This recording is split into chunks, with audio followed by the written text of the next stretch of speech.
perfectly fine with the casting of Luella in the new Sunrise of the Reaping film until I started to see people try to justify it. This discourse is all very funny to me because just today I made a video talking about how adaptations don't need to be carbon copies of their source material. That being said, a huge message of that video is understanding that when you change these things from the source material, you quintessentially change the story. The Hunger Games series and its entire message was fundamentally changed when they cast these two as the leads. I've been seeing a lot of people debate over the ambiguity of what olive skin means, but Suzanne Collins is a white woman. When they write olive skin, they're talking about someone who looks like indigenous, maybe like a Cyprus Italian, but olive skin typically refers to people who are not white, but also not black. And when it comes to Luella, I love the fact that they cast two different actresses, and these girls look so much alike. This is perfect. But now this is a different story. Luella being a brown-skinned girl, being replaced by someone who is visibly different, takes on a totally different meaning. And honestly, in my headcanon, I instantly thought of the MCU when they replaced Terrence Howard with Don Cheadle, two black men who look totally different. I always pictured Luella as someone who looked indigenous and her replacement as a light-skinned black girl, which would push that narrative that white people believe that all brown people look alike. Because if you recall, the only people who knew that they were changed knew Luella.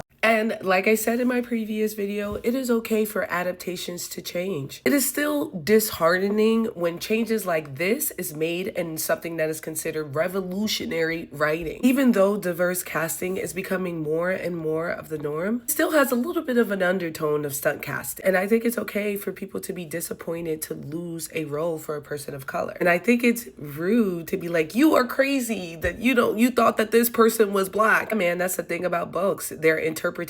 I always thought Hermione was black when I read her in Harry Potter, way before The Cursed Child was dropped. To me, the best part about reading a novel is that you shape the way that the world looks. I don't think that we should be trying to put people down because of their interpretation, especially when we're all aware that this most likely is a case of whitewashing. And the movie's gonna slap. This is not gonna matter anyway. Though it was brutal, I thought Sunrise on the Reaping was the best of the Susan Collins novels. I just wish Hollywood for once would have the balls to have a franchise led by people of color, because we're still seeing the effects of this decision from 15 years ago. But tell me, what did you think? Let me know in my comments below.